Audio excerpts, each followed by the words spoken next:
இந்த வேளைக்கிழமையின் மாலைகளிலும் உங்களோடு கூட ஜெபப்பாடம் ஆராதனையில் ஒரு புதிய தலைப்பின் கீழே நாம் தேவனுடைய வார்த்தைகளை நாம் கேட்க ஆரம்பித்திருக்கிறோம். இந்த ஆராதனையுடைய நோக்கமே ஜெபத்தை வேதவசனம் சொல்லுகிறபடி நாம் கற்றுக்கொண்டு அறிந்து நாம் ஜெபிக்க வேண்டும். அதற்கான ஜெபத்தை அறிந்து கொள்ளுகிற அல்லது கற்றுக் கொடுக்கிற ஒரு நேரம் தான் இந்த ஜெபப்பாடம் ஆராதனை. அதனால இந்த ஆராதனையிலும் நாம் எடுத்திருக்கிற தலைப்பு A proper understanding of the prayers in the scriptures. வேதத்தில் உள்ள ஜெபங்களை பற்றிய சரியான புரிதல் என்கிற அந்த தலைப்பின் கீழே தான் நம்ம இந்த ஆராதனையின் வேத வசனங்கள் நாம் கேட்க இருக்கிறோம். அதாவது வேதத்தில் பழைய ஏற்பாடு, புதிய ஏற்பாடு, பழைய உடன்படிக்கை, புதிய உடன்படிக்கை இப்படிலாம் இருக்குது பாருங்க. ஆனால் மக்கள் அல்லது ஜனங்கள் தேவனை அறிந்து கொண்ட நாள் முதற்கொண்டு அவர்கள் அறிந்து வைத்திருந்த ஒரு காரியம், they started to pray to God. தேவனிடத்தில் அவர்கள் ஜெபிக்க ஆரம்பித்தார்கள், தேவனை அவர்கள் தொழுது கொள்ள ஆரம்பித்தார்கள், தேவனை வணங்க ஆரம்பித்தார்கள். கடவுள் உண்டு என்கிற நம்பிக்கை அவர்களுக்குள்ளே உண்டாயிருந்தது. ஆனால் பழைய உடன்படிக்கையை தேவன் இஸ்ரவேல் மக்களுக்கு கொடுக்கும் பொழுது தேவனுக்கும் அவர்களுக்கும் மிகப்பெரிய இடைவெளி இருந்தது, பிரிவினை இருந்தது. அதனால் அவர்களுக்கு தேவனை தொடர்பு கொள்கிற அல்லது தேவனோடு உரையாடுகிற அந்த ஜெபமே பார்த்தீங்கன்னா ரொம்ப வித்தியாசமானதாகவும் நம்பிக்கையற்றதாகவும் கூட இருக்கும். அதில் அப்ப இன்றைக்கு நாம் எந்த நிலையில் இருக்கிறோம்ன்றதை புரிந்து கொண்டு ஜெபிக்க வேண்டியது ரொம்ப அவசியமா இருக்கிறது. அதாவது இன்றைக்குன்னு சொல்லும் போது கிறிஸ்து இயேசுவுக்குள், இயேசு கிறிஸ்து வந்த பிறகு தேவன் தம்முடைய குமாரனை அனுப்பி அவர் மூலமாக ரத்தம் சிந்தி அதன் மூலமாக ஒரு புதிய உடன்படிக்கையை ஏற்படுத்தின பிறகு இப்ப நாம் என்ன நிலையிலே தேவன் நம்மை பார்க்கிறார், எந்த நிலையில நம்ம வைத்திருக்கிறார், நம்முடைய ஜெபங்கள் எல்லாம் எந்த நிலையிலே செய்யப்பட வேண்டும் என்பதை நம்ம அறிந்து ஜெபிக்க வேண்டியது அவசியமா இருக்கிறது. ஏனென்றால் இந்த நிலை இல்லாத ஒரு காலமும் இருந்தது. அந்த காலத்திலும் ஜெபம் செய்யப்பட்டிருக்கிறது, அந்த ஜெபங்களும் வேதத்தில் எழுதப்பட்டிருக்கிறது.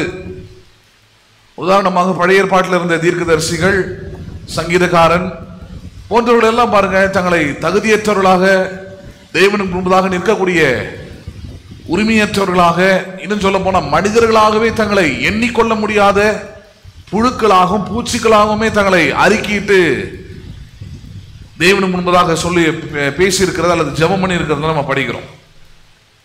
அப்ப சங்கீதக்காரன் அப்படி சொல்லிட்டான், பழைய ஏற்பாட்டு தீர்க்கதரிசிகள் அப்படி சொல்லிட்டாங்க, நாங்க ஒன்றும் இல்லை ஆண்டவரே, நாங்க வந்து மண்ணு, நாங்க வந்து குப்பை, நாங்க தூசி, நாங்க வந்து ஒரு புழு, நாங்க வந்து ஒரு பூச்சியா இருக்கிறேன். அவனே அப்படி ஜெபம் பண்ணி இருக்கிறானே, அதனால நானும் வந்து இப்ப ஜெபிக்க போறேன் அப்படின்னு சொன்னீங்கன்னா it is not a valid prayer. அது சரியான ஜெபமா இருக்க முடியாது. காரணம், இப்பொழுது உங்களுடைய நிலை மாற்றப்பட்டிருக்கிறது. இப்ப நீங்க உங்களுடைய கிறிஸ்துவ வாழ்க்கை எதை பார்க்க வேண்டும் என்றாலும் நீங்கள் கிறிஸ்துவுக்குள் இருந்துதான் உங்களை நீங்க பார்க்க முடியுமே தவிர கிறிஸ்துவுக்குள் இருந்து பார்க்க முடியாத அல்லது உலகத்தின் கண்ணோட்டத்தோடு, மாம்சத்தின் கண்ணோட்டத்தோடு நீங்கள் பார்ப்பீர்கள் என்றால் அது கிறிஸ்துவ வாழ்க்கையா இருக்க முடியாது. கிறிஸ்துவ வாழ்க்கையை இப்பொழுது கிறிஸ்துவின் கண்ணோட்டத்தோடு பார்க்க வேண்டும். Right now, after Christ, after he died, after he resurrected, what is my value? அவர் மரித்து உயிர் தெழுந்த பிறகு இப்ப என்னுடைய நிலை அல்லது என்னுடைய மதிப்பு என்னவா இருக்கிறது? அதன் அடிப்படையில தான் நீங்களும் நானும் நம்முடைய வாழ்க்கையை பார்க்க வேண்டும், நம்முடைய கிறிஸ்துவ வாழ்க்கையை பார்க்கணும், நம்முடைய அன்றாட வாழ்க்கையை பார்க்க வேண்டியது அவசியமா இருக்குது.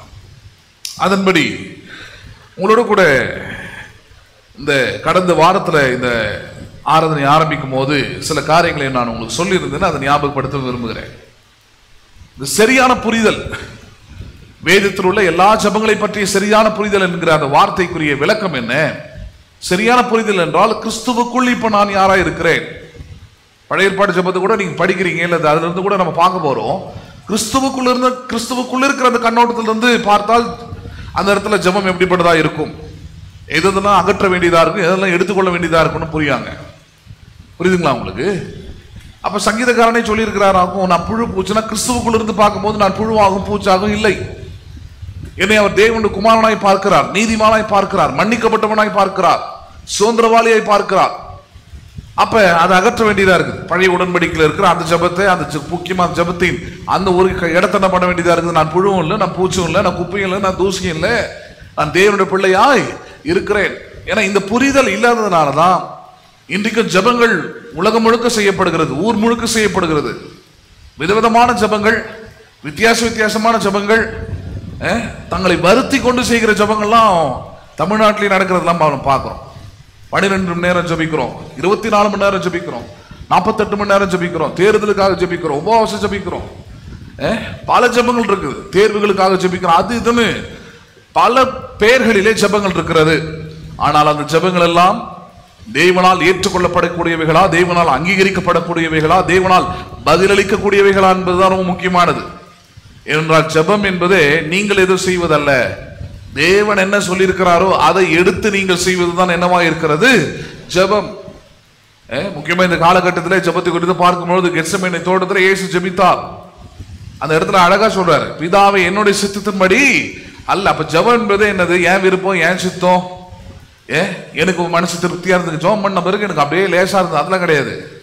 அங்க பாயிண்ட் என்ன? என் சித்தத்தின்படி அல்ல, எல்லாம் பிதாவின் சித்தத்தின்படி செய்திருக்கிறேனா, பிதாவின் சித்தத்தின்படி கேட்டேனா, பிதாவின் சித்தத்தின்படி நான் ஜெபித்திருக்கிறேனா, அதாங்க பாயிண்ட். அங்க do I pray according to the will of Father?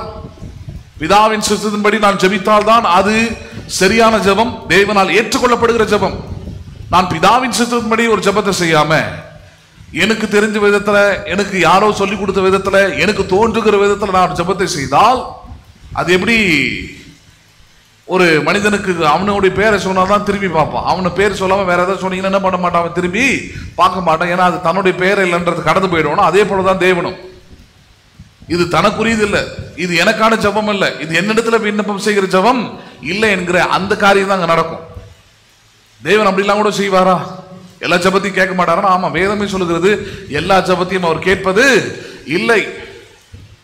இயேசுவே அதை போதிச்சிருக்கிறார். ஒரு இடத்துல ஆயக்காரரும் பரிசேயனும் போயிட்டு ஜபிக்க போறாங்க. ஓமோஸ் சொல்றாரு, ஆயக்காரனுடைய ஜபம் கேட்கப்பட்டது, பரிசேயனுடைய ஜபம் என்ன பண்ணவில்லை, கேட்கப்படவில்லை. But they both have prayed. இருவருமே ஜபித்தார்கள்.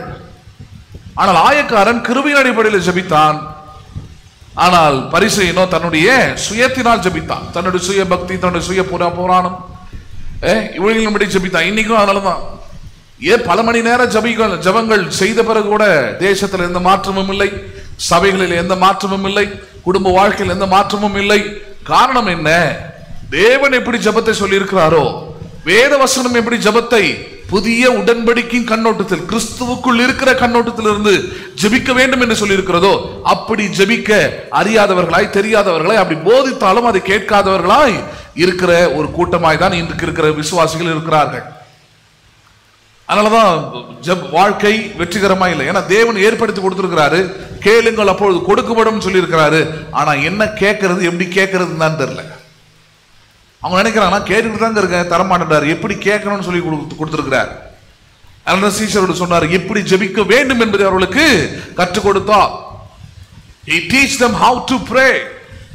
நீயாவும் ஜெபத்தை பண்ணாத, எழுதி கொடுத்திருக்கிறேன், பிரசங்கியார வச்சிருக்கிறேன், போதிக்கிறாங்க எப்படி ஜெபிக்க வேண்டும், ஜெபம்னா என்னன்னு சொல்லி கொடுக்குறாங்க. அதன்படி ஜெபித்தால் தான் அந்த ஜெபம் மதிப்புள்ள ஜெபம், அந்த ஜெபம் தேவனால் அங்கீகரிக்கப்படுகிற ஜெபம். அந்த ஜெபத்துல உங்களுக்கும் நம்பிக்கை, விசுவாசம் அங்கு உண்டாயிருக்கும்.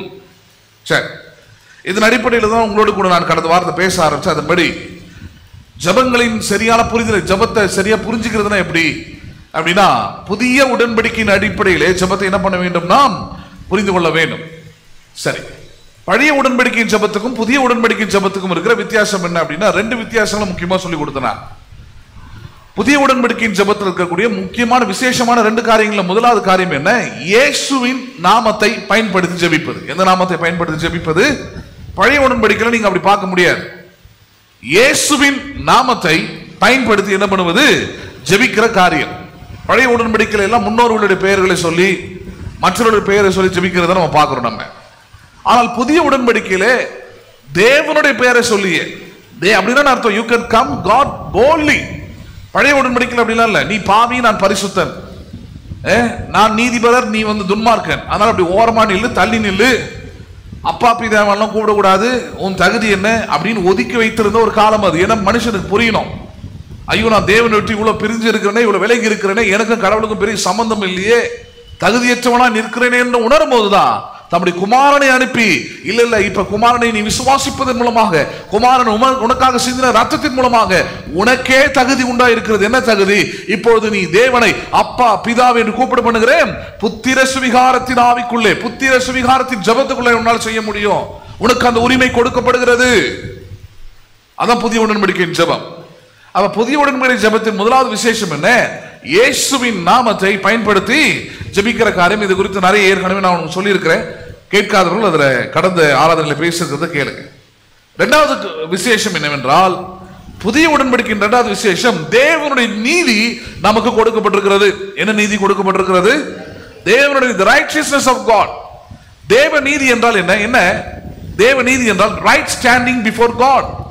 தேவனுக்கு முன்பதாக நான் நிற்கக்கூடிய தகுதி உள்ளவன். அதான் நீதிமான். நீதிமான் என்ன அர்த்தம்? நான் தேவனுக்கு முன்பதாக நிற்கக்கூடிய தகுதி உள்ளவனா இருக்கிறேன். அல்லது தேவனுடைய ஆசீர்வாதங்களை, தேவனுடைய சுகத்தை, தேவனுக்குரிய எல்லா நன்மைகளையும் பெற்றுக்கொள்ள நான் எப்படிப்பட்டவனா இருக்கிறேன்? நான் தகுதி உள்ளவனா இருக்கிறேன் என்கிற அந்த ஸ்தானத்துக்கு பேர் தான் நீதிமான். ஆனால் வேதம் சொல்லுகிறது, நன்மை செய்கிறவன் ஒருவனாகினும் இல்லை, நீதிமான் ஒருவனும் இல்லை என்று சொல்லப்படுகிறது.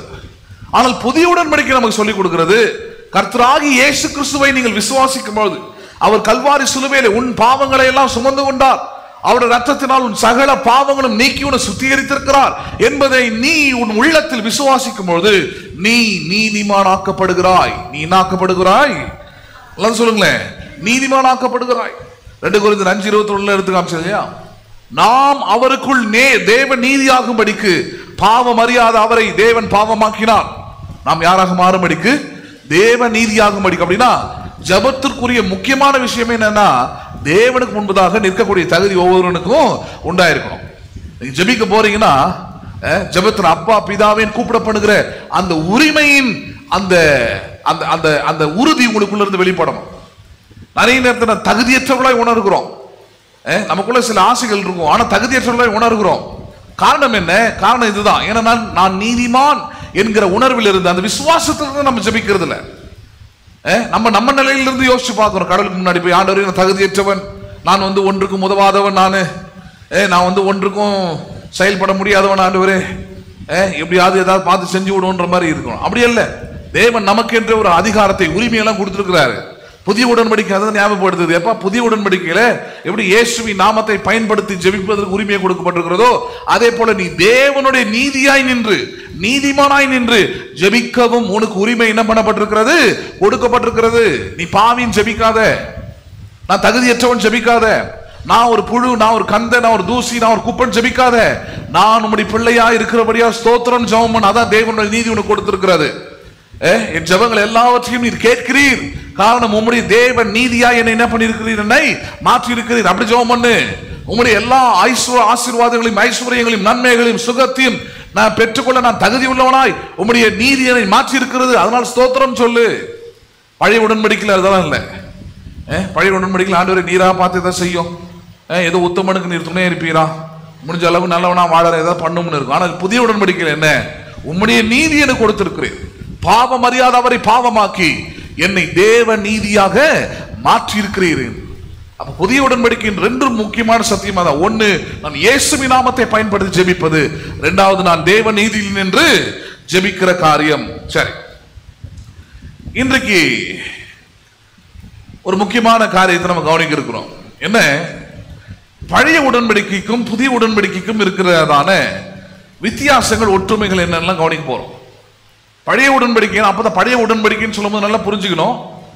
இயேசு கிறிஸ்து ரத்தத்தை சிந்தி புதிய உடன்படிக்கை ஏற்படுத்துறதுக்கு முன்னாடி வரைக்கும் இருக்கிற எல்லா ஜபங்களும், எல்லா காரியங்களும் பழைய உடன்படிக்கையின் அடிப்படையில் இருக்கிறது. எந்த உடன்படிக்கையின் அடிப்படையில் இருக்கிறது? பழைய உடன்படிக்கைனா மோசேவின் காலத்துல 10 கட்டளைகளை கொடுத்து, அதுக்கப்புறம் அந்த 10 கட்டளைகள் 600 கட்டளைகளாக மாறி, அதுக்கப்புறம் எக்ஸ்பெண்ட் பண்ணிட்டு போயிட்டே இருந்தாங்க. அந்த கட்டளைகளின் அடிப்படையில், அந்த நியாய பிரமாணத்தின் அடிப்படையில் இருக்கக்கூடிய காரியங்கள். அப்ப பழைய உடன்படிக்கைக்கும் புதிய உடன்படிக்கைக்கும் இருக்கிற ரொம்ப முக்கியமான சில வித்தியாசங்களை, முக்கியமான சில காரியங்களை நம்ம இன்றைக்கு கவனிக்க இருக்கிறோம். கிட்டத்தட்ட ஒரு 5 காரியங்கள் நம்ம கவனிக்க இருக்கிறோம். இதை புரிந்து கொள்ளும் பொழுது இந்த புரிதல் உங்களுக்கு எதை கொண்டு வந்துடும்னா, நான் பழைய உடன்படிக்கையின் ஜெபத்தை கூட எப்படி செய்ய வேண்டும், பழைய உடன்படிக்கையின் ஜெபத்தை கூட எப்படி நான் செய்யணும், எந்தெந்த வார்த்தைகளை பயன்படுத்தணும், எந்தெந்த வார்த்தைகளை பயன்படுத்தி எப்படி ஜெபிக்க வேண்டும் என்கிற ஞானத்தை நீங்கள் இதை புரிந்து கொள்ளலாம். எது பழைய உடன்படிக்கை, எது புதிய உடன்படிக்கை என்பதை நீங்கள் புரிந்து கொள்ள முடியும். சரி, அதனால இன்னைக்கு நம்ம பார்க்க இருக்கிற தலைப்பே பழைய புதிய உடன்படிக்கைகளின் வித்தியாசம் என்ன என்பதை குறித்து தான் நாம் பார்க்க இருக்கிறோம். முதலாவது காரியம், முதலாவது வித்தியாசம், பழைய உடன்படிக்கை மோசேயால் கொடுக்கப்பட்டது, புதிய உடன்படிக்கை இயேசு கிறிஸ்துவால் கொடுக்கப்பட்டிருக்கிறது. பழைய உடன்படிக்கை யாரால் கொடுக்கப்பட்டது? மோசே என்கிற மனுஷனால், மோசே என்கிற ஒரு தேவ மனிதனால் பழைய உடன்படிக்கை இஸ்ரவேல் ஜனங்களுக்கு கொடுக்கப்பட்டது. ஆனால் புதிய உடன்படிக்கையோ ஒரு மனுஷனால் கொடுக்கப்படவில்லை, தேவனுடைய குமாரனால், தேவனுடைய குமாரனாய் இருந்த இயேசு கிறிஸ்துவினால் நமக்கு என்ன பண்ணப்பட்டிருக்கிறது? கொடுக்கப்பட்டிருக்கிறது. அப்ப மோசேவை காட்டிலும் இயேசு பெரியவர், மோசேவை காட்டிலும் இயேசு சிறந்தவர். அந்த இயேசுவின் உடன்படிக்கையை இன்றைக்கு நீங்களும் நான் என்ன பண்ணியிருக்கிறோம்? பெற்றிருக்கிறோம். மோசையின் உடன்படிக்கை நமக்கு இல்ல. இன்னைக்கு யாருடைய உடன்படிக்கையில வாழ்கிறோம்? நீங்களும் நானும் இயேசுவின் உடன்படிக்கையிலே வாழ்கிறவர்களா இருக்கிறோம். எடுத்துக்கொள்வோம். யோவான் சுவிசேஷம் 1வது அதிகாரம் 17வது வசனத்தை நாம் பார்ப்போம். யோவான் 1:17. யோவான் 1வது அதிகாரம் 17வது வசனம்.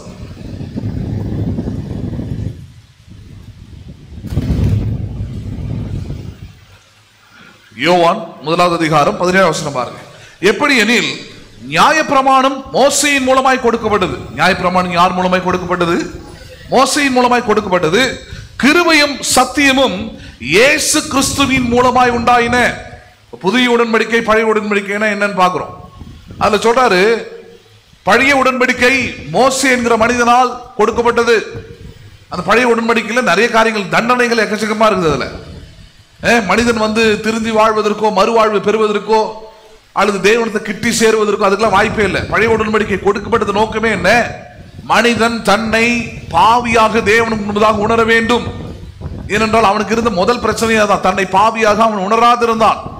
பழைய உடன்படிக்கை தேவன் ஏன் கொடுத்தாரு? அவனுக்குள்ள ஒரு குற்ற மனசாட்சி வரணும், குற்ற உணர்வு அவனுக்குள்ள வரணும். நான் தகுதியற்றவனா இருக்கிறேன், தேவனுக்கு முன்பதாக நான் ஒரு நல்ல மனிதனா இல்லை என்கிற அந்த உணர்வு வரும்படியாக தான் பழைய உடன்படிக்கை மோசேவால் கொடுக்கப்பட்டது. அதுதான் அந்த 10 கட்டளைகள் எல்லாம் படிச்சு பார்த்தீங்கன்னா உங்களுக்கே தெரியும். அந்த பாட்டு பொய் சொல்லாது இருப்பாயாக அப்படின்னா ஒவ்வொரு நாளும் அந்த கட்டளை பார்க்கும்போது ஒன்று புரியும். இன்னைக்கும் பொய் சொல்லியிருக்கிறோம். இன்னைக்கு என்ன பண்ணியிருக்கிறோம்? அது சின்னதோ பெருசோ மீடியமோ என்ன சைஸோ, whatever it is, we lied ஏதோ ஒரு விதத்துல. அப்ப அந்த கட்டளை பார்க்கும்போது அது என்னை குத்துமே தவிர, அது என்னை பாவி என்று உணர்த்துமே தவிர, நான் தவறு செய்தவன் என்று உணர்த்துமே தவிர, அதை தாண்டி பாவத்தின் சம்பளம் மரணம், நீ இந்த பாவத்தை செஞ்சிருக்கிறனால கண்டிப்பா எனக்கு உனக்கு தண்டனை உண்டு, நீ தப்பிக்கவே முடியாது என்கிற உணர்வை உண்டாக்குமே தவிர, அதுல இருந்து நான் மீளுவதற்கோ அதுல இருந்து நான் மன்னிக்கப்படுவதற்கோ அங்க என்ன கிடையாது. பழைய உடன்படிக்கையில வாய்ப்பே இல்லை. அதனாலதான் அவங்களோட ஜபங்கள்லாம் ரொம்ப கடுமையான ஜபமா இருக்கும், புலம்புகிற ஜபமா இருக்கும், இரவு நேரத்தில் கத்திர ஜபமா இருக்கும். ஏனென்றால் அவங்களுடைய எண்ணங்கள் எல்லாமே பழைய உடன்படிக்கையின் அடிப்படையிலே நான் ஏதோ சரியா இருந்தாதான் தேவன் ஏதோ எனக்கு கொடுப்பாரு செய்வாரு. அதனால நான் சரியில்லாத மனுஷனா இருக்கிறேன், தகுதியற்றவன். தங்களுடைய தகுதியை தங்களை கொண்டே பார்த்தார்கள் அவர்கள். அப்படிதான் நியாயப்பிரமாணமும் கொடுக்கப்பட்டிருந்தது. ஆனால் புதிய உடன்படிக்கை அப்படி அல்ல. புதிய உடன்படிக்கை எப்படிப்பட்டதா இருக்கிறதா அங்கே சொல்றாரு. புதிய உடன்படிக்கை எப்படி இருக்கிறது? கிருபையும் சத்தியமும் இயேசு கிறிஸ்துவின் மூலமாய் உண்டாயின. புதிய உடன்படிக்கை எப்படிப்பட்டதா இருக்கிறது? கிருபை உள்ளதா இருக்கிறது, சத்தியம் நிறைந்ததா இருக்கிறது. பழைய உடன்படிக்கை அப்படிப்பட்டதல்லது. பழைய உடன்படிக்கை சொல்ல வெறும் நியாய பிரமாணம். அது பிரமாணங்கள் மாறும். பிரமாணங்கள் என்ன பண்ணுவாங்க? மாறிக்கிட்டே இருக்கும். law will be changed, keep on changing. பேசுறது புரியுதுங்களா உங்களுக்கு? சில தேசங்கள்லாம் பார்த்தீங்கன்னா தூக்கு தண்டனைன்ற ஒரு சட்டம் இருந்தது. அப்புறம் நாகரிக வளர்ச்சி அடைய அடைய அடைய எவ்வளோ பேரை போடுறது அப்படின்னு சொல்லிட்டு சில தேசங்களும் தூக்கு தண்டனை சட்டமே வேண்டாம், அந்த லாவே தேவை கிடையாது, தூக்கியே கிடையாது, மரண தண்டனையே கிடையாது, அது கொடூரமான தண்டனை, அது ஆயுள் தண்டனை தான் இருக்கிறதுலே உயர்ந்ததுன்ற மாதிரி கொடுத்துட்டாங்க. law will be changed anywhere. சட்டங்கள் என்ன பண்ணும்? என்னைக்கு வேணா சூழ்நிலைக்கு ஏற்றவாறு, காலங்களுக்கு ஏற்றவாறு மாறிவிடும். ஆனால் சத்தியம் ஒருபோதும் என்ன பண்ணாது? மாறவே மாறாது. அப்ப இயேசு கிறிஸ்துவின் மூலமாய் வந்திருக்கிற உடன்படிக்கை, அந்த புதிய உடன்படிக்கை, அதுக்குள்ள இருக்கிற சாராம்சங்கள் எல்லாமே பாத்தீங்கன்னா it will be never changed. அதனால்தான் அந்த ரெண்டு வார்த்தையை சொல்றாரு. புதிய உடன்படிக்கையின் சாராம்சம் என்ன? புதிய உடன்படிக்கையின் ஜெபம் எதிர் அடிப்படையில் இருக்கிறது, கிருபையும் சத்தியமா இருக்கிறது. எப்படிப்பட்டதா இருக்கிறது? அது கிருபையும் சத்தியமா இருக்கிறது. அப்ப உங்கள் ஜெபத்துல எது வெளிப்படணும்? உங்களுடைய ஜெபத்தின் ஒவ்வொரு காரியத்துல எது வெளிப்படணும்? Grace and the truth. எது வெளிப்பட வேண்டும்? அங்கே கிருபையும் சத்தியமும் வெளிப்பட வேண்டும். நீங்கள் தகுதியற்றவர்களா இருக்கலாம், ஆனால் தேவரீர் உம்முடைய அன்பினால், உம்முடைய இரக்கத்தினால், உம்முடைய கிருபையினால் நீர் எனக்கு இதை செய்து முடித்து தருகிறீர். அதான் கிருபையின் அடிப்படையில் ஜெபிப்பது, சத்தியத்தின் அடிப்படையில் ஜெபிப்பது. அதுதான் தேவனுடைய வார்த்தை சொல்லுகிறபடி, தேவனுடைய வசனம் சொல்லுகிறபடி ஜெபிப்பது. அப்ப புதிய உடன்படிக்கையின் ஜெபமே தேவனுடைய கிருபையும் சத்தியத்தின்படி செய்வது. பழைய உடன்படிக்கையின் ஜெபம் அது நியாய பிரமாணத்தின்படி செய்கிற ஒன்றாய் இருக்கிறது. இதுதான் புதிய பழைய உடன்படிக்கை ஜெபத்துக்குரிய முதல் வித்தியாசம். இரண்டாவது வித்தியாசத்தை நாம் பார்க்கலாம். பழைய உடன்படிக்கை மனுஷனை பூரணப்படுத்தவில்லை, புதிய உடன்படிக்கை மனுஷனை பூரணப்படுத்தியது. The old covenant never make men perfect, it makes and stand imperfect. பழைய உடன்படிக்கை என்ன பண்ணிருச்சு, மனுஷனை ஒரு முழுமையான நிலைக்குள்ள அவனை கொண்டு வரவில்லை. ஒரு அரை மனிதனை, ஒரு அரை விசுவாசிய, ஒரு அரை நீதிமான, இப்படி எல்லாமே பாதி பாதிய கால்வாசி எப்படிதான் வச்சிருந்தது. அதனாலதான் குறிப்பிட்ட காலம் வரைக்கும் தங்களை தேவன மனுஷன் சொல்லிப்பாங்க. குறிப்பிட்ட காலம் அப்புறம் ஐயா நான் வந்து பெரிய பாவிங்க, நான் வந்து மோசமான ஆளுங்க நான் அப்படின்னு முகங்குப்புற ஆண்டவருக்கு முன்னாடி போய் விழுந்த ஆட்கள் எல்லாம் பழைய ஏற்பாடுல நீங்க படிக்கலாம். என்ன ரெண்டு அதிகாரத்துக்கு முன்னாடி பெரிய நீதிமான் சொல்லிக்கிட்டு இருந்த, பெரிய பக்திமான் சொல்லிக்கிட்டு இருந்த, தேவ ஆவியினால் நிறைய பட்டவன் சொல்லிக்கிட்டு இருந்த, இப்ப எங்க போச்சு அந்த தகுதி? எங்க போச்சு அந்த தகுதினா, அந்த பழைய உடன்படிக்கை அவங்களுக்கு குற்றம் தீர்த்து உனக்கு எந்த தகுதியும் இல்லை, நீ இப்படி பண்ணிட்டியாக்கோ, பாவத்தின் சம்பளம் மரணமாக்கோ, தண்டனை உனக்கு இருக்குதாக்கும் அப்படின்னு சொல்லி அவருடைய தகுதியை அது தகர்த்து விட்டது பழைய உடன்படிக்கை. ஆனால் புதிய உடன்படிக்கை என்ன பண்ணுகிறது, அவனுக்குள்ள பிரச்சனை இருக்குது, அவனுக்குள்ள பலவீனம் இருக்குது, அவனுக்குள்ள பாவம் இருக்குது. பட் இயேசு கிறிஸ்துவின் ரத்தம் சகல பாவங்களை நீக்கி உன்னை சுத்திகரிக்கிறது, உன்னை நீதிமானாய் மாற்றி நிறுத்தி இருக்கிறது. நீ தேவனுடைய பிள்ளையாய் இருக்கிறாய். It will never change. நீ தேவனுடைய பிள்ளை என்று நீ மாறிவிட்ட பிறகு அதை மாற்ற யாராலும் இயலாது. It can be never changed. புரியுதுங்களா உங்களுக்கு? அப்ப பழைய புதிய உடன்படிக்கையின் இரண்டாவது காரியம் என்ன, பழைய உடன்படிக்கை பூரணப்படுத்தவில்லை. அதனாலதான் ஜபங்கள் எல்லாமே அறகுறையான ஜபங்களாவே இருக்கும். பழைய உடன்படிக்கையின் ஜபங்கள் எல்லாமே எப்படிப்பட்டது, அது நல்லதான் சொல்லுங்க, அறகுறை ஜபங்கள். அது சொல்லுவோம் இல்லையா, இன்னைக்கு சில ஜபங்கள் எல்லாம் எடுத்து சொல்லுவான் முழு இரவு ஜபம் பழைய உடன்படிக்கை. ஹலோ இல்லைங்க பூசலையும் பண்ணியிருக்கிறாங்கன்னு வாங்க, அது வரேன் பின்னாடி வராதுக்கலாம். அமாவாசை ஜபம் பழைய உடன்படிக்கையின் ஜபம் அறகுறை. புரியுதுங்களா உங்களுக்கு? பழைய உடன்படிக்கையின் ஜபம் அதை பிடிச்சிக்கூட, அதெல்லாம் சொல்றேன். பழைய உடன்படிக்கையில் சொல்லி இருக்குதா இருக்கும், அப்படியே நாங்க செய்வோம். கொஞ்சம் கவனிச்சு சரியான புரிதலோடு செய்யுங்க. அதை சரியான புரிதலோடு செய்யுங்க. நீங்க ப்ரொமோட் பண்றது இயேசுவையா இருக்கணும் தவிர பிசாசை அல்ல. யாரை அல்ல? பிசாசை அல்ல.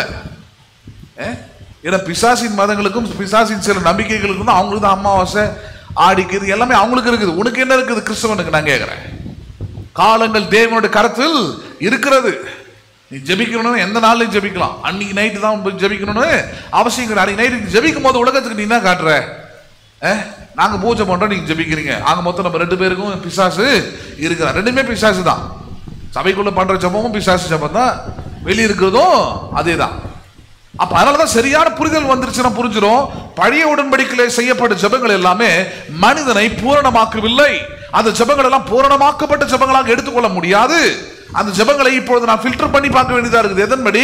புதிய உடன்படிக்கையின் அடிப்படையில் இயேசு கிறிஸ்துவுக்குள் அப்படி அவைகள் எப்படிப்பட்ட ஜபங்கள், இயேசு கிறிஸ்துவின் புதிய உடன்படிக்கை என்ன நிலையில வைத்திருக்கிறதோ அதன் அடிப்படையில் நான் அதை பார்க்கணும். இப்ப நான் அப்ப பழைய உடன்படிக்கையின் ஜபங்கள் மனுஷன் என்ன பண்ணவில்லை, அது பூரணப்படுத்தவே இல்லை. ஆனால் புதிய உடன்படிக்கை மனுஷன் என்ன பண்ணினது, பூரணப்படுத்தினது. வசனத்தை நாம் பார்ப்போம். எபிரியர் 7வது அதிகாரம், எபிரியர் 7வது அதிகாரம், எபிரியர் 7:19 பார்ப்போம். எபிரியர் 7வது அதிகாரம் 19 வசனம். நியாய பிரமாணமானது ஒன்றையும் பூரணப்படுத்தவில்லை. நியாய பிரமாணமானது என்ன பண்ணவில்லையா?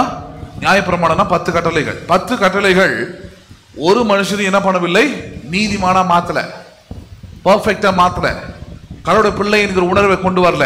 ஆக மொத்தம் அவனை ஒரு முழு மனுஷனாய் மாற்றவே இல்லையா நியாய பிரமாணம். ஆனால் அதிக நன்மையான நம்பிக்கையை வருவிப்பதோ பூரணப்படுத்துகிறது. அந்த நம்பிக்கையினாலே தேவனிடத்தில் சேருகிறோம். எதை சொல்றார்? அதிக நன்மையான நம்பிக்கை என்றார். எது அதிக நன்மையான நம்பிக்கை வருவிப்பது? புதிய உடன்படிக்கை, the new covenant.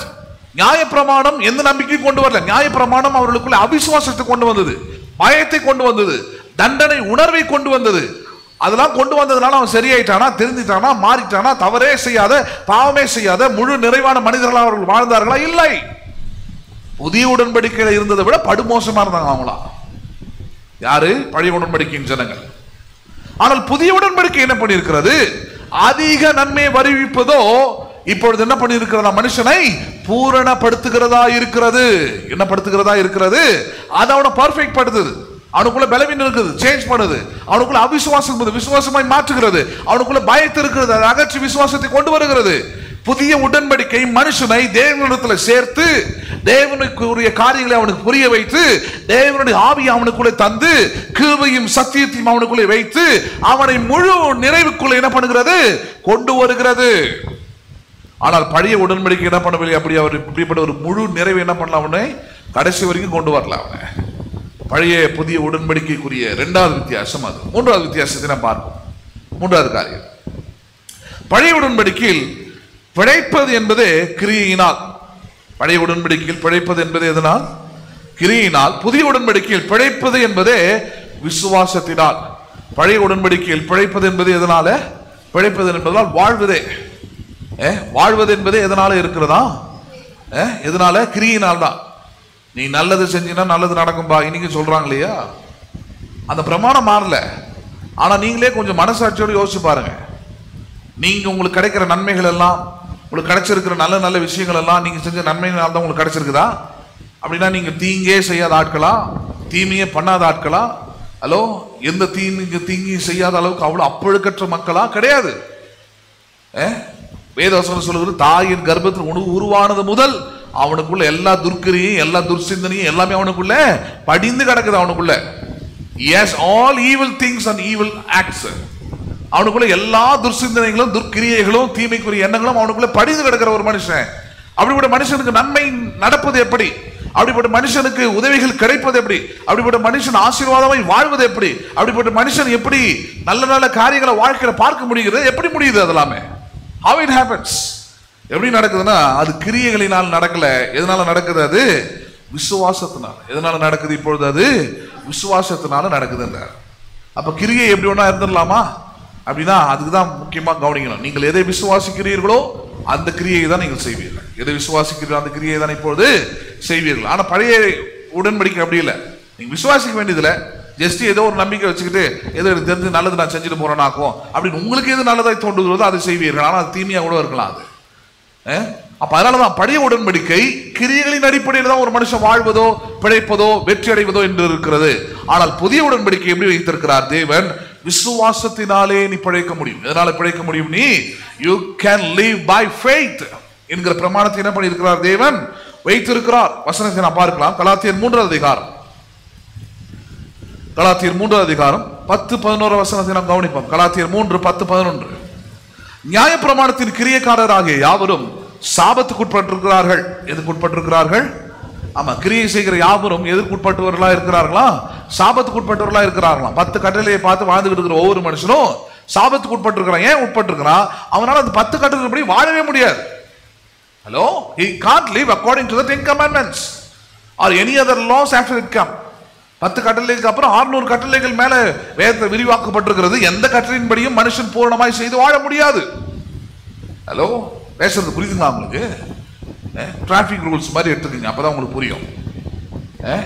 டிராபிக் ரூல்ஸை நீங்க கரெக்டா ஃபாலோ பண்ணணும்னு நினைச்சீங்கன்னா, நான் சொல்றேன், ஒரு மனுஷனாலும் ஃபாலோ பண்ண முடியாது. நமக்கு தெரிஞ்சதெல்லாம் 1-2 ரூல்ஸ் தான். வண்டி எடுத்துட்டு போனோம்னா ஆர்சி புக் கேட்பாங்க, இன்சூரன்ஸ் கேட்பாங்க, ஹெல்மெட் போட்டுருக்கணும். இது 3 தான். ஆனால் டிராஃபிக் வயலேஷன்ஸ் எடுத்துக்கிட்டீங்கன்னா எக்கச்சக்கமா இருக்குது. ஹலோ, பேசுறது புரியுதுங்களா உங்களுக்கு? அதன்படி ஓட்டணும்னா ஒவ்வொரு மனுஷனும் டிராஃபிக் ரூல்ஸை மீறி தான் ஓட்டிக்கிட்டு இருக்கிறான். பேசுறது புரியுதுங்களா உங்களுக்கு? டிராஃபிக் ரூல்ஸில் ஒரு பார்ட் என்னன்னு பார்த்தீங்கன்னா, இண்டிகேட்டர் போட்டு திரும்புறது. எது போட்டு திரும்புறது? நீங்கள் ஒரு இடத்துல டேர்ன் பண்ண போறீங்க, ரூலே இருக்குது, சட்டமே இருக்குது. நீங்கள் ஒரு இடத்துல திரும்ப போறீங்கன்னா நீங்கள் வண்டியில் இருக்கிற இண்டிகேட்டர் என்ன பண்ணணும்? முன்னாடியே ஆன் பண்ணிடணும். நிறைய பேர் திரும்பிட்டு ஆன் பண்ணிவான். இல்லை, அது போடுறதே பின்னாடி வரவனுக்கு முதல்ல அவனுக்கு எச்சரிக்கை, நான் திரும்ப போறேன்றது எச்சரிக்கை உணர்வை கொடுக்கறது. அந்த நேரத்துக்குள்ள நீ போடணும். அது போடுறது சட்டம். ஆனால் போடுறாங்களா? போடுறது கிடையாது. புரியுதுங்களா உங்களுக்கு? அது போடுறது கிடையாது. நிறைய பேர் பயன்படுத்துறதே கிடையாது. அது யோசிக்கிறதே கிடையாது. அதிகபட்சமா கை நீட்டிடுவாங்க, பார்த்துருக்கிறீங்களா நீங்க? கை அது எவ்வளவு பேர் டேஞ்சரான போது கையை நீட்டக்கூடாது, முதல்ல அவ்வளவு டேஞ்சரான விஷயம்.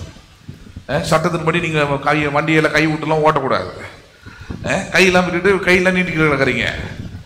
லா பிரகாரம் நீங்க 2 கையும் வண்டியில தான் பிடிச்சிருக்கணும், பைக் பிடிச்சிட்டு தான் ஓட்டணும். அப்ப லா பிரகாரம் வாழ போறீங்கன்னு பாத்தீங்கன்னா you will be violating many things.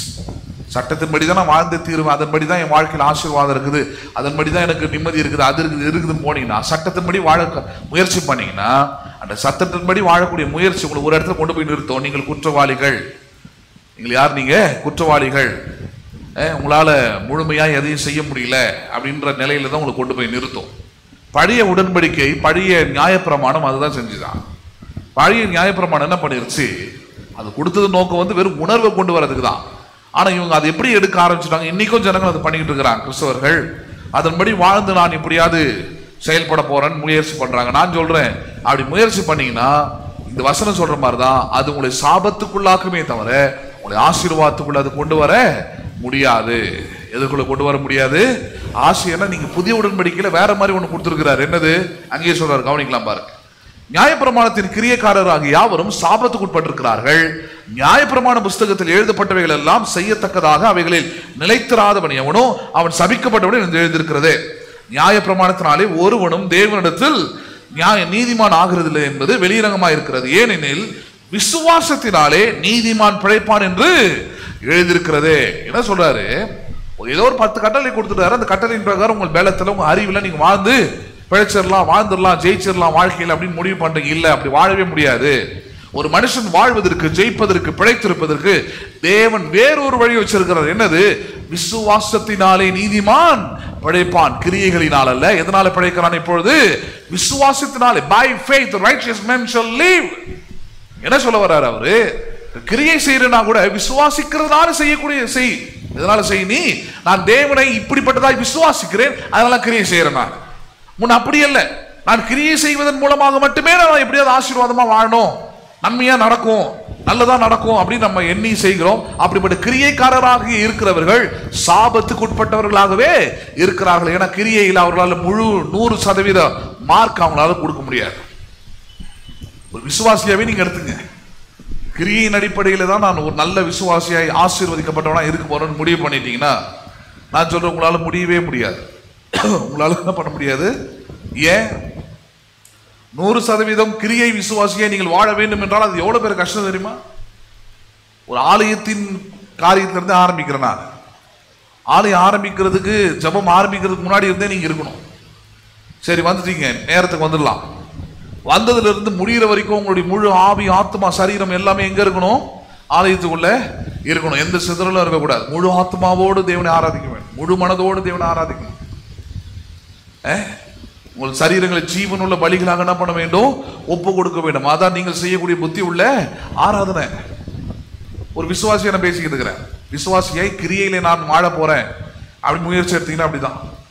அப்ப ஆராதனை நல்லா கைத்தட்டி பாடணும், வசனத்தையே நல்லா உற்சாகமா கேட்கணும், வசனத்தோட ரொம்ப இன்ட்ராக்டிவா இருக்கணும், சோர்வா இருக்கக்கூடாது, பலவீனமா இருக்கக்கூடாது, கவனம் சிதறக்கூடாது. இதெல்லாம் தான் கிரியின் அடிப்படையில் இருக்கிற விசுவாசிகள் இருக்க வேண்டிய நிலை. அதெல்லாம் வாய்ப்பு இருக்குதா எங்கேயாவது? கடைசி என் ஆத்மாவே கர்த்தரை ஸ்தோத்திரம்னு சொல்லி ஆமீன் போட்டு முடிக்கும் போது இருக்கிற எல்லாருக்கும் பார்த்து அவங்களை விஷ் பண்ணிட்டு, அவங்கள வாழ்த்திட்டு, அவங்களை விசாரிச்சுட்டு கிளம்பணும். முடியுதா? அது நல்ல விசுவாசிக்கு அடையாளம். பண்ண முடியுதா? கிரியையில ஏதோ ஒரு நாள் பண்ணலாம், எல்லா நாளும் பண்ண முடியுமா? அப்படி பண்ண முடியாது.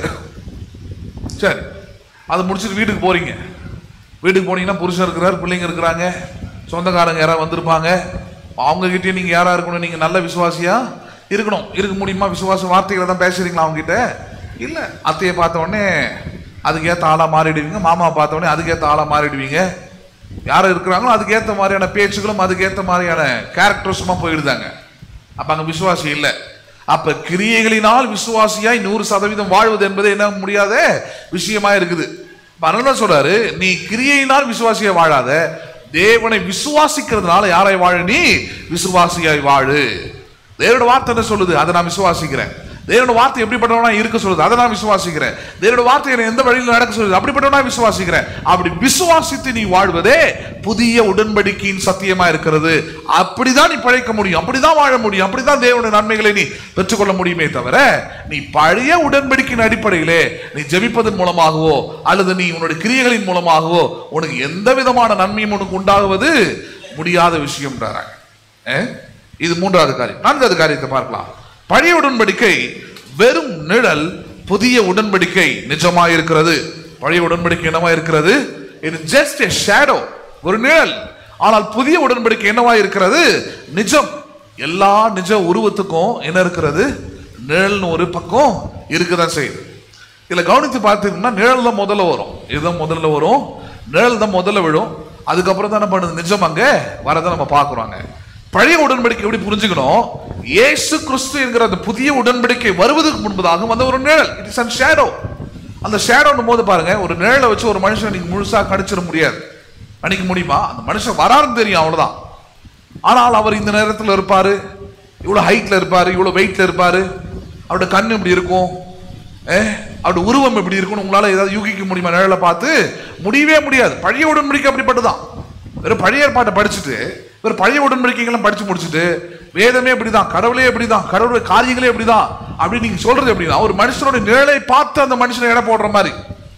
ஆனால் புதிய உடன்படிக்கை எப்படி? நிஜம், real. It is not a shadow. அப்ப நிஜம் என்னது? நிஜத்துல ஒரு மனுஷனை பார்க்கும்போது சொல்லிடலாம் அவன் என்ன நிறத்துல இருக்கிறான், என்ன உயரத்துல இருக்கிறான், என்ன சட்டை போட்டிருக்கிறான், அவனுடைய குணாதிசயம் என்ன. நிஜம் நிஜமா இருக்கிற எல்லா காரியத்தையும் வெளிப்படுத்துகிறது. நிழல் நிஜத்துக்குரிய எல்லா காரியத்தையும் என்ன பண்ணுவதை வெளிப்படுத்த முடியாது. அப்ப பழைய உடன்படிக்கை என்ன? அது நிஜம் அல்ல, அது வெறும் நிழலா இருக்கிறபடினாலே வரப்போகிற சத்தியத்திற்குரிய, வரப்போகிற இயேசுவுக்குரிய, வரப்போகிற சிலுவைக்குரிய, வரப்போகிற இயேசுவின் கிருபைக்குரிய காரியங்களை அது முன் வெளிப்படுத்தின ஒன்றா இருக்கிறது, அறிவித்ததா இருக்கிறதே தவிர அதற்குள்ள முழு காரியமும் அங்கு அடங்கி இல்லை என்பதுதான் சத்தியம். வசனத்தின்படி அதை பார்க்கலாம். எபிரியர் 10வது அதிகாரம், எபிரியர் 10வது அதிகாரம் 1வது வசனத்தை நான் பார்ப்போம். எபிரியர் 10:1.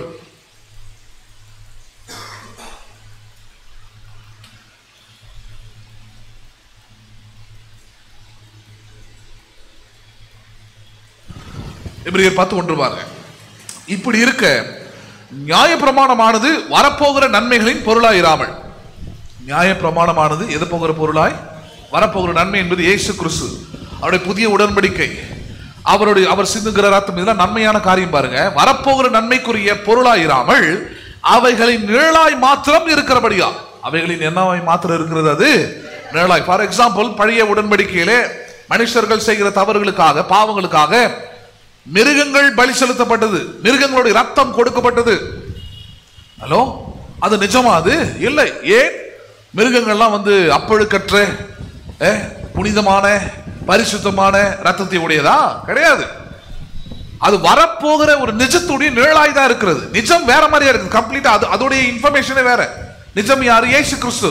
அடுத்த ஒரு வசனத்தை காமிக்கிற பாருங்க, அங்க அதுவே வருது. கொலோசியர் 2:17 பாருங்க. கொலோசியர் 2வது அதிகாரம் 17வது வசனம். கொலோசியர் 2வது அதிகாரம் 17வது வசனம் பாருங்க. கொலோசியர் 2:17. அவைகள் வருங்காலங்களுக்கு நிழலாய் இருக்கிறது, அவைகளின் பொருள் கிறிஸ்துவை பற்றியது. யாரை பற்றியது? அது என்ன சொல்றாரு? பழைய உடன்படிக்கையில் செய்யப்பட்ட எல்லா காரியங்களும் கிரியைகளும் நிழலாட்டமா இருக்கிறது. யாருக்கான நிழல்? கிறிஸ்துவுக்கான நிழல். அப்படின்னா கிறிஸ்து நிஜமானவர், கிறிஸ்து வரப்போகிற கிறிஸ்துவுக்கான நிழலாய் பழைய ஏற்பாட்டு உடன்படிக்கை கிரியைகள் எல்லாம் செய்யப்பட்டது. அப்ப பலிகள் பழைய ஏற்பாட்டில் ஒரு ஆடு அடிக்கப்பட்டு ரத்தம் சிந்தப்படுகிறது என்றால் அந்த ஆடு கிறிஸ்துவை குறிக்கலாம். ஆனால் அந்த ஆடு கிறிஸ்துவா மாறிட முடியாது. அந்த ஆடு யாரா மாறிட முடியாது? கிறிஸ்துவா மாறிட முடியாது. ஏனென்றால் இயேசுவின் ரத்தம் சகல பாவங்களை நீக்கி சுத்திகரிக்கும். ஆனால் பலியிடப்பட்ட ஆடு, அந்த பலியிடப்பட்ட ஆடு வெறும் அந்த மனுஷனை மட்டுமே சுத்திகரிக்கக்கூடியதாய் இருக்கிறது. அந்த நேரத்தை மட்டுமே சுத்திகரிக்கக்கூடியதா இருக்கிறது. கடந்த கால பாவத்தை மட்டுமே சுத்திகரிக்கக்கூடியதா இருக்கிறது. ஆனால் இயேசு கிறிஸ்துவின் ரத்தம் அப்படிப்பட்டதல்ல. வருங்காலம், எதிர்காலம், நிகழ்காலம் எல்லா பாவங்களையும் நீக்கி சுத்திகரித்து மன்னிக்க கூடிய வல்லமை உள்ளதாய் இருக்கிறது. அல்லாஹ் சொல்றார், இயேசு கிறிஸ்துவின் ரத்தம் சகல பாவங்களையும், என்ன பாவங்களையும்? சகல பாவங்களையும்னா அந்த பாவம், பொய் பேசுறது ஒரு பாவம், அந்த மாதிரி எண்ணிக்கையில சொல்லாது. Not in numbers. என்ன பாவத்தை சொல்லுது? அது கடந்த கால பாவமா இருந்தாலும் சரி, நிகழ்கால பாவமா இருந்தாலும் சரி, எதிர்கால பாவமா இருந்தாலும் சரி, இயேசுவின் ரத்தம் எந்த பாவத்தையும் நீக்கி சுத்திகரிக்க வல்லமை உள்ளதாய் இருக்கிறது. இதுல நம்ம ஆளுங்க கொஞ்சம் எடிட் பண்ணி ஜனங்களுடைய நன்மைக்காக தான் எடிட் பண்ணுவாங்க. அந்த வசனத்தை எப்படி எடிட் பண்ணுவாங்க? இயேசுவின் ரத்தம் உங்கள் கடந்த கால பாவங்களை, நிகழ்கால பாவங்களை மன்னிக்கிறது. ஏன் எதிர்காலம் சொன்னா அவன் செய்ய ஆரம்பிச்சிருவான், அவன் தைரியமா பாவத்தை செய்ய ஆரம்பிச்சிருவான். அதனாலதான் யோவானை போய் ஒழுங்கா படிக்கணும்.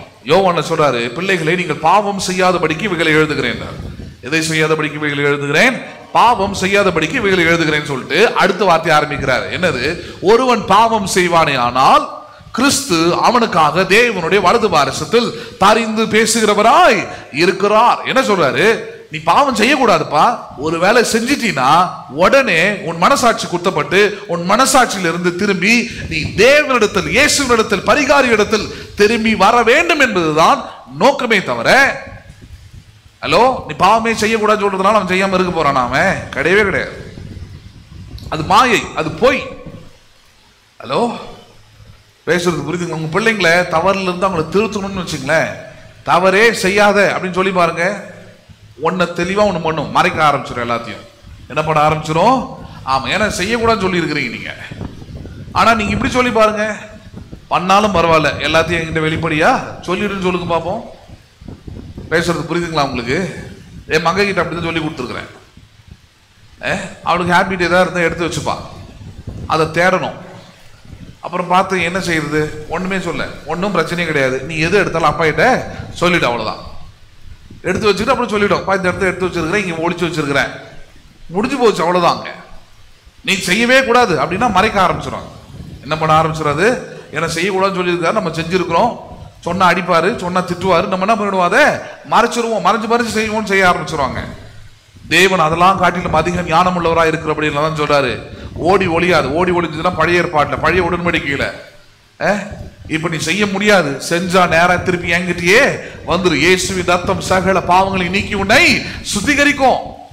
வேற எங்கேயும் ஓடாத, வேற எங்கேயும் விமோசனம் கிடைக்கும், இல்ல பாவத்துக்கு பின்னாடி, பிசாசுக்கு பின்னாடி, ஆண்டவருக்கு பயந்து ஓடுறன்னு ஓடாத. Don't run away from God.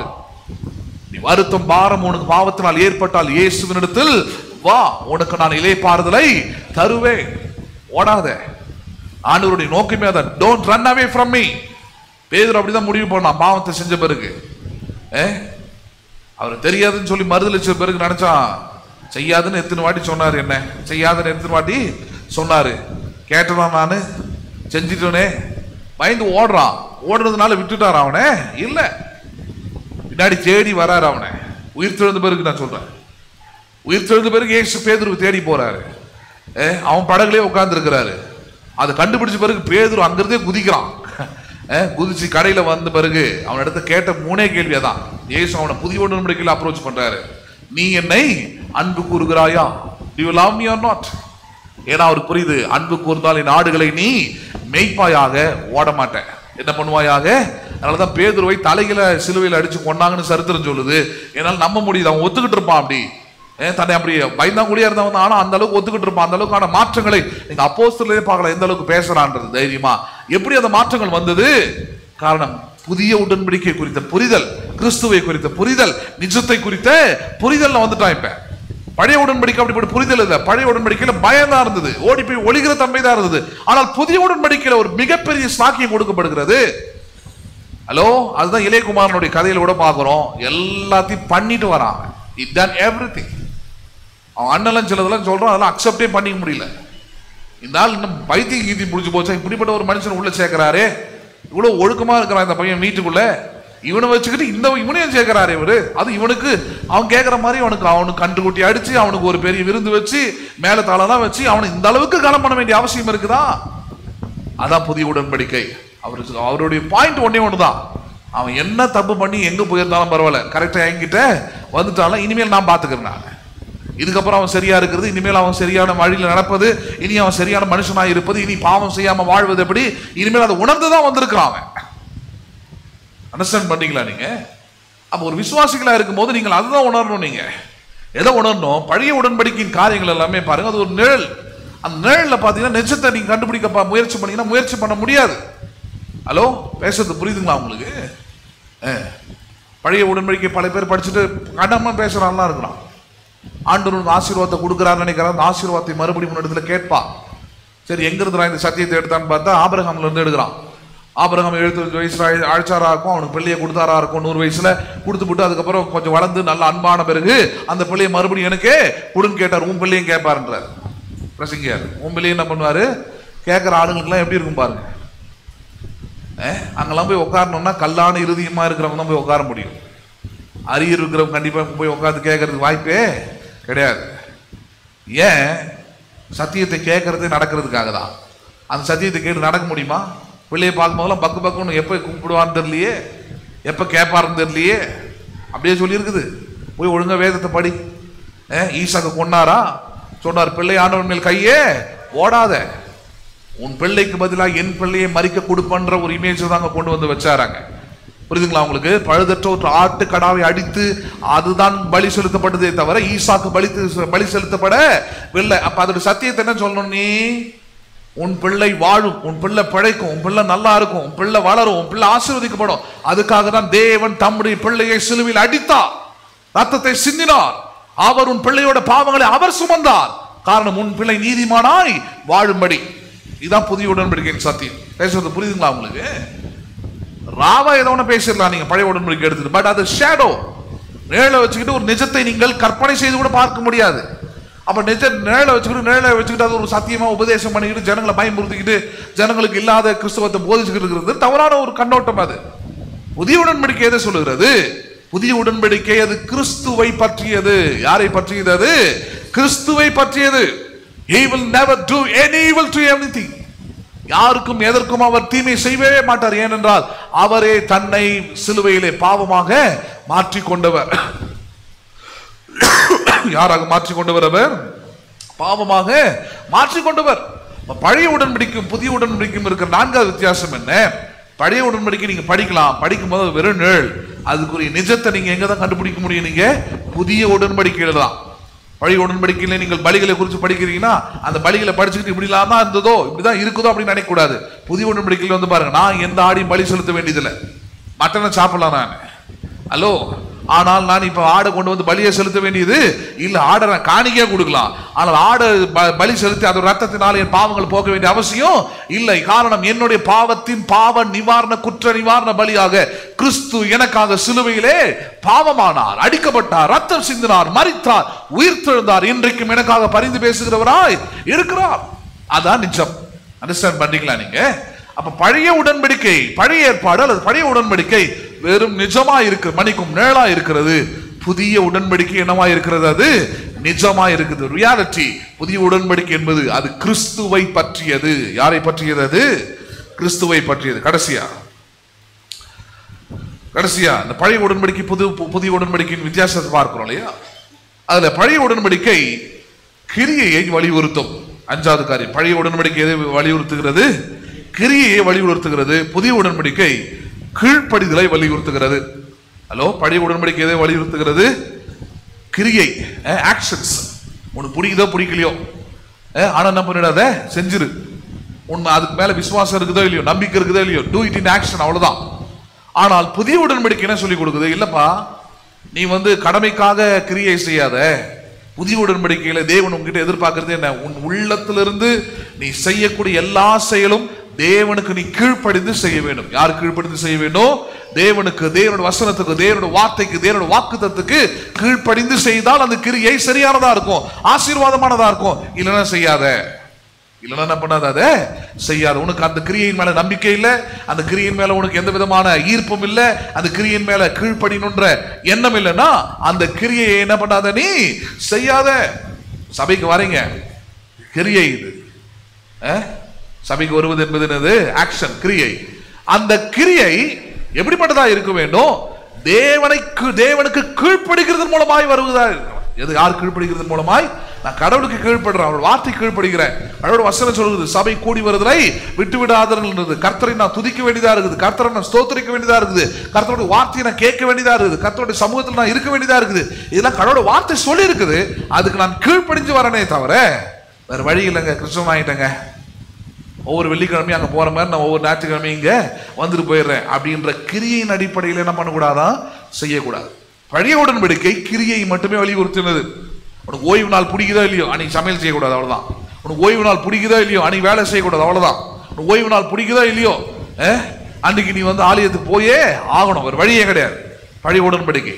புதிய உடன்படிக்கை என்ன சொல்லுது? ஆலயத்துக்கு வராதுன்னு சொல்லுதா? இல்லை, ஆலயத்துக்கு வா. எப்படி வரணும்? மனதுல ஒரு ஒரு வளர்ச்சி உண்டாயிருக்கணும். என்ன வளர்ச்சி? ஆண்டவருக்கு கீழ்ப்படிந்து நான் வரேன். யாருக்கு கீழ்ப்படிந்து வரேன் நான்? அப்படி வரதா இருந்தா பாருங்க, யாருக்கிட்டையும் கேள்வி கேட்க வேண்டியதே இல்லை, யாரையும் வற்புறுத்த வேண்டியது இல்லை, யாரையும் பயமுறுத்த வேண்டியது இல்லை. நீ வரலன்னா அவ்வளவுதான், சொல்ல வேண்டியதே இல்லை.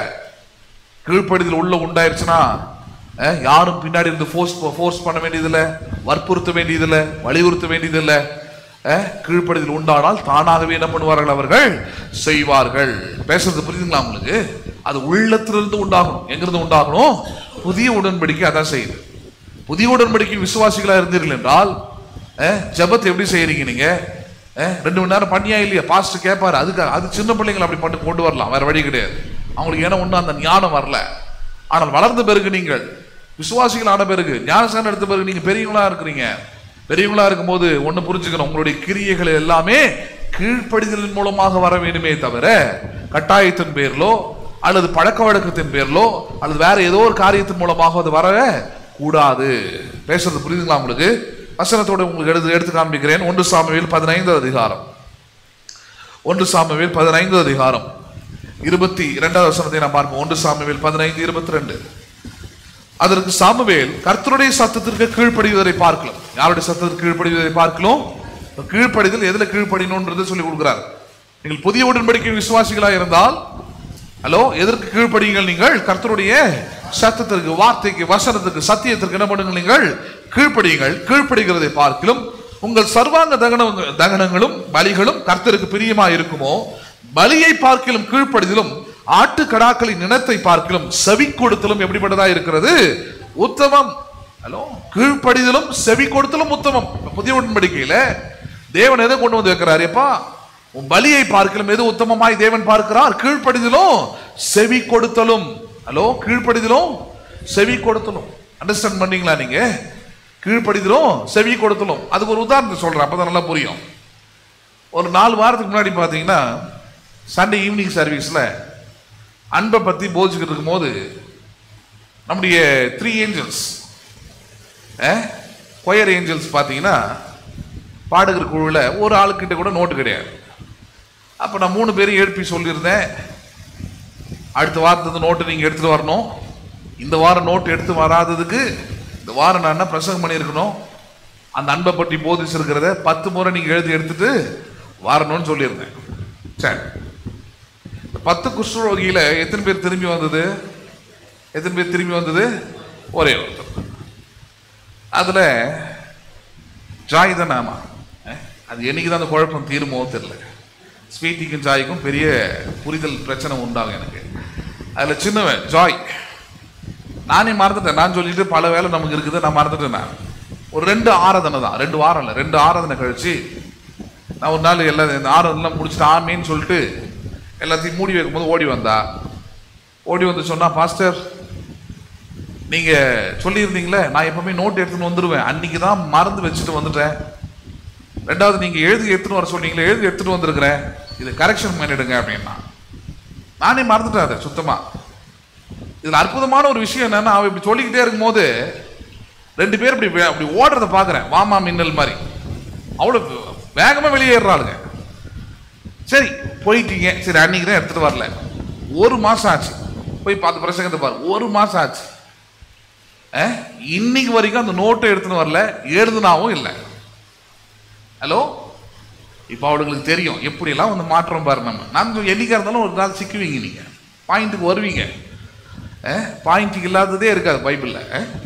இப்ப இதுல இருந்து புரிஞ்சுக்க வேண்டியது என்னது, இவங்க 2 பேருமே பழைய உடன்படிக்கை. இவங்க 2 பேருமே யாரு? இவங்க நல்லது சொல்லுங்களேன், பழைய உடன்படிக்கை. ஜாய் யாரு? நல்லது சொல்லுங்களேன், புது உடன்படிக்கை. அப்படின்னு அர்த்தம், செவி கொடுத்தலும் கீழ்ப்படிதலும் உத்தமம், அது புது உடன்படிக்கை. அவ செய்யாம போயிருக்கலாம், 2 பேர் செய்யாம இருக்கிறான், நானும் செய்யாம 3வது உட்காந்துட்டு போயிருக்கலாம். அவன் நானே மறந்துட்டேன்றனே, நானே மறந்துட்டேன். பிரசாந்துக்கெல்லாம் கூட பல முறை சொல்லியிருக்கிறேன். எதை கேட்டிருக்கிறான்னா, அவனும் பழைய உடன்படிக்கையில் தான் இருக்கிறான்.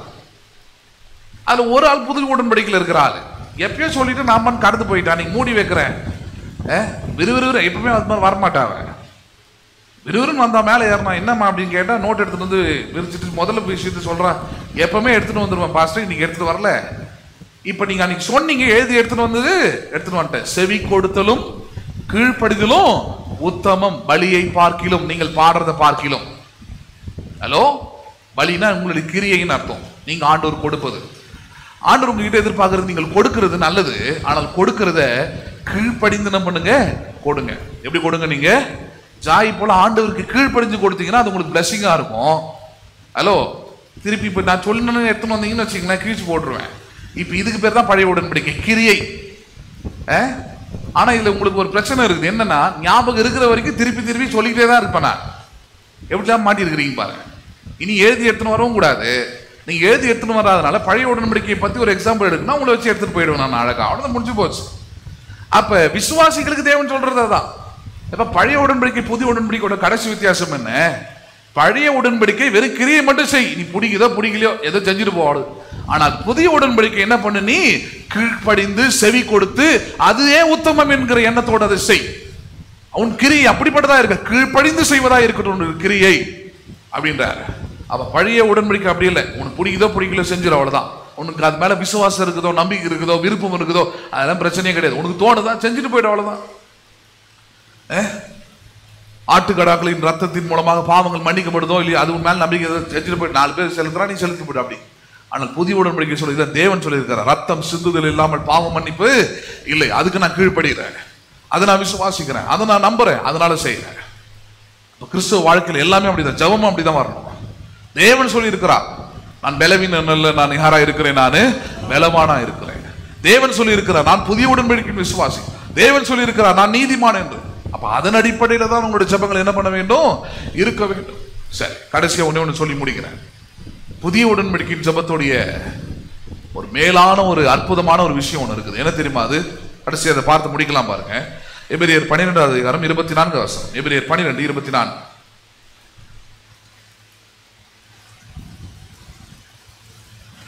எபிரேயர் 12:24. எபிரேயர் 12:24 வசனம். புது உடன்படிக்கையின் மத்தியஸ்தராகிய இயேசுவின் இடத்திற்கும், ஹலோ, புது உடன்படிக்கையின் மத்தியஸ்தராகிய யார் அவர்?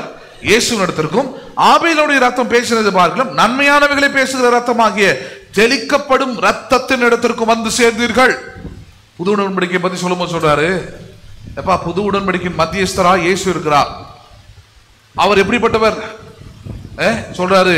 ஆபேலுடைய ரத்தம் தன்னுடைய அண்ணனை நியாயம் தீர்க்கும்படியாக பேசினது. ஆபேலின் ரத்தம் பேசினது, ஆனால் அது நன்மையை கொண்டு வரவில்லை. காயினுக்கு தீமையை தான் கொண்டு வந்தது, காயினுக்கு நியாய தீர்ப்பை தான் கொண்டு வந்தது, காயினுக்கு தண்டனை தான் கொண்டு வந்தது. ஆனால் சிந்தப்பட்ட இயேசுவின் ரத்தம், அந்த ரத்தத்தை நம்பி வந்திருக்கிறீங்க, அந்த ரத்தத்தினால் புதிய உடன்படிக்கை உண்டாயிருக்கிறது. சிந்தப்பட்ட இயேசுவின் ரத்தத்தினால் நீங்கள் செய்கிற எந்த ஜெபமானாலும் சரி நன்மையானவைகளையே உங்களுக்காக பேசும். எதையே பேசும்? உங்களுக்காக. சொல்லுங்களேன், நன்மையானவைகளையே பேசும். நம்புறீங்களா? நீங்க அதை நீங்க சுகத்துக்காக வேண்டிக் கொள்றீங்க, வெள்ளத்துக்காக வேண்டிக் கொள்றீங்க, ஆரோக்கியத்துக்காக வேண்டிக் கொள்றீங்க, நல்வாழ்வுக்காக வேண்டிக் கொள்றீங்க, வெற்றிக்காக வேண்டிக் கொள்றீங்க, சமாதானத்துக்காக வேண்டிக் கொள்றீங்க. நான் சொல்றேன், அதே சமாதானத்தை, அதே நல்வாழ்வை, அதே வெற்றியை, அதே நன்மையை உங்களுக்காக பிதாவினிடத்தில் இயேசு கிறிஸ்து பரிந்து பேசுகிறவராய் இருக்கிறார். இயேசுவின் ரத்தம் அந்த நன்மையானவைகளே உங்களுக்காக பரிந்து பேசுகிறது. நீங்க சமாதானத்தை கேட்டு அது உங்களுக்கு தண்டனை கொடுக்க போறது இல்லை, நீங்க சுகத்தை கேட்டு அது வியாதி கொடுக்க போகிறது இல்லை. காரணம், அது பழைய உடன்படிக்கை அது செஞ்சது. ஆனால் புதிய உடன்படிக்கையின் மத்தியஸ்தராகிய இயேசுவோ ஆபேலின் ரத்தம் பேசினதை பார்க்கிலும் நன்மையானவைகளை நமக்காக பேசுகிற ரத்தத்தை அவர் சிந்திருக்கிறார். அந்த ரத்தத்தினால் புதிய உடன்படிக்கை உண்டாயிருக்கிறது. அப்ப புதிய உடன்படிக்கையின் ஜெபமே என்னது? இயேசுவை கொண்டும் இயேசு கிறிஸ்துவின் ரத்தத்தை கொண்டும் இயேசு கிறிஸ்துவை கொண்டுதான் அந்த ஜெபமே அடங்கி இருக்கிறது. எதை கொண்டுதான் இருக்கிறது? இயேசு கிறிஸ்துவின் ரத்தத்தை கொண்டுதான், இயேசு கிறிஸ்து ஏற்படுத்தியிருக்கிற புதிய உடன்படிக்கையை கொண்டுதான் ஜெபமே. அப்ப அந்த ஜெபத்துல ஒன்னே ஒண்ணுதான் சாராம்சமா இருக்குது. என்னது? நன்மையானவைகளை எனக்காக பேசும். எதை பேசும்? எனக்காக. சொல்லுங்களேன், நன்மையானவைகளை எனக்காக பேசும். அப்ப தைரியமா ஜெபம் பண்ணலாம். நீங்க you can pray boldly whatever you pray. நான் சொல்றேன், நன்மையானவைகளே உங்களுக்கு நடக்கும், நன்மையானவைகளே உங்களுக்கு கொடுக்கப்படும், நன்மையான ஈவே உங்களை தேடி வரும். உங்களுடைய ஜெபம் நன்மையான பதிலையே உங்களுக்கு கொடுக்கும். நன்மையான ஈவுகளே உங்களுக்கு கொண்டு வரும். உங்கள் ஜெபம் ஒரு நாளும் தீமையை கொண்டு வராது. ஏனென்றால் சிந்தப்பட்ட இயேசுவின் ரத்தம் நன்மையானவைகளையே உங்களுக்காக பேசக்கூடியதாக இருக்கிறார். நம்புறீங்களா நீங்க அதை? அப்படிப்பட்ட புதிய உடன்படிக்கையின் மத்தியஸ்தராகிய இயேசுவினை நோக்கிதான் நீங்கள் ஜெபிக்கிறீங்க. இயேசுவை நோக்கிதான் நீங்கள் விண்ணப்பம் செய்யறீங்க. இயேசுவை நோக்கிதான் நீங்கள் கேட்கிறீங்க. நீங்கள் கேட்டு பெற்றுக் கொள்கிற எல்லாமே நன்மையானவைகளாகவே இருக்கும். எப்படிப்பட்டவைகளாகவே இருக்கும் அவை? அப்ப ஜெபத்துல தைரியமா ஜெபம் பண்ணுங்க. நான் கேட்பதை தேவன் எனக்கு நன்மையாகவே தருகிறார். ஒரு நாளும் தீமை அவர் தருவதே இல்லை. Whatever he has received me, whatever he gives, whatever I receive, everything will be good. அவர் எதை எனக்கு கொடுத்தாலும், நான் எதை பெற்றுக் கொண்டாலும் அவரால் அது நன்மையாகவே இருக்குமே தவிர தீமையா இருக்கவே இருக்காது. அதான் புதிய உடன்படிக்கையின் ஜெபத்துடைய முடிவு. நம்புறீங்களா நீங்க அதை? அடுத்த வாரம் தொடருவோம். எழுந்து நிற்போம். ஸ்தோத்திரிக்கிறோம் ஆண்டவரே, நாங்களுமே ஸ்தோத்திரிக்கிறோம், ஸ்தோத்திரிக்கிறோம், ஸ்தோத்திரிக்கிறோம். எங்கள் அன்பும் இருக்குமுள்ள பரலோக தகப்பனே, ஆசீர்வதிக்கப்பட்டதான அருமையான நல்ல இரவேளைக்காக ஸ்தோத்திரம்.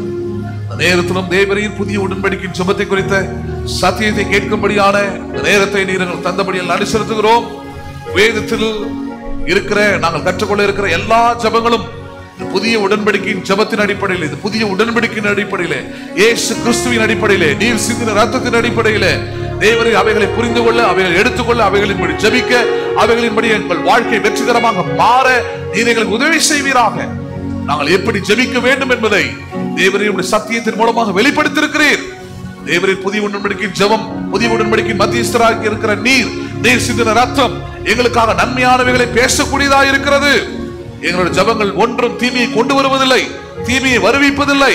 நாங்கள் ஏறெடுக்கிற எல்லா ஜெபங்களுக்கும் எங்கள் ஆண்டவர் நன்மையான ஈவுகளை, நன்மையான காரியங்களை, நன்மையான சுகத்தை, நன்மையான வாழ்வை, நன்மையான வெற்றியை நீர் எங்களுக்கு தருகிறவராய் இருக்கிறபடியால் ஸ்தோத்திரம். அருமையான இரவு நேரத்திலும் தேவரீர் எங்களுடைய ஜெப வாழ்க்கை அப்படிப்பட்ட விசுவாசத்துக்குள்ளும் அப்படிப்பட்ட நம்பிக்கைக்குள்ளும் நிலைநிற்பதாக. எங்களுடைய ஜெபங்கள் ஒன்றும் வீணாக போவதில்லை, எங்கள் ஜெபங்கள் ஒன்றும் தீமையாக மாறுவதில்லை. எங்களுடைய ஜெபங்கள் எல்லா நன்மையான ஈவையும், பூர்ணமான எல்லா வரத்தையும் ஜோதிகளின் பிதாவத்திலிருந்து எங்களுக்கு கொண்டு வருகிறபடியால் ஸ்தோத்திரம் ஆண்டவரே. இரவு நேரத்தில் அப்படிப்பட்ட சத்திய வார்த்தைகளை கேட்க, இவைகளுக்குள் எங்களுடைய நம்பிக்கையும் விசுவாசமும் உறுதியாய் நிலைநிற்க உதவி செய்வீராக. கூடி வந்திருக்கிற, பார்க்கிற, கேட்கிற ஒவ்வொருவரையும் கர்த்தர் நீர் புதிய உடன்படிக்கை ரத்தத்தினாலும் புதிய உடன்படிக்கையினாலும் நீர் அவர்களை அன்பு கூறுகிறவராக, நேசிக்கிறவராக, சுகமளிக்கிறவராக, ஆறுதல் படுத்துகிறவராக, சமாதானத்தை அருளுகிறவராக நீர் அவர்களை செய்கிறபடியால் நன்றி செலுத்துகிறோம். ஒவ்வொருவரையும் ஆசீர்வதியும், பூரண கிருபைக்குள்ளும் சமாதானத்துக்குள்ளும் காத்துக்கொள்ளும். எங்கள் ஆண்டவரும் அருமைரட்சகருமாகிய இயேசுவின் நாமத்தில் ஜெபிக்கிறோம் எங்கள் ஜீவனுள்ள நல்ல பிதாவே, ஆமென். என் ஆத்துமாவே கர்த்தரை ஸ்தோத்திரி, என் முழுமே பரிசுத்த நாமத்தை ஸ்தோத்திரி. என் ஆத்துமாவே கர்த்தரை ஸ்தோத்திரி, கர்த்தர் செய்த சகல உபகாரங்களை மறவாதே. ஆமென். ஆசீர்வாதம் கர்த்தராகிய இயேசு கிறிஸ்துவின் கிருபையும், பிதாவாகிய தேவனுடைய அன்பும், பரிசுத்த ஆவியானவருடைய ஐக்கியமும் இன்றைக்கும் என்றைக்கும் சதா காலம் நம் அனைவரோடும் கூட இருப்பதாக. ஆமென், ஆமென். God bless you. மீண்டும் உங்களை நாளை மாலை 6:30 மணிக்கு சந்திக்கிறேன். கர்த்தர் உங்களை ஆசீர்வதிப்பாராக.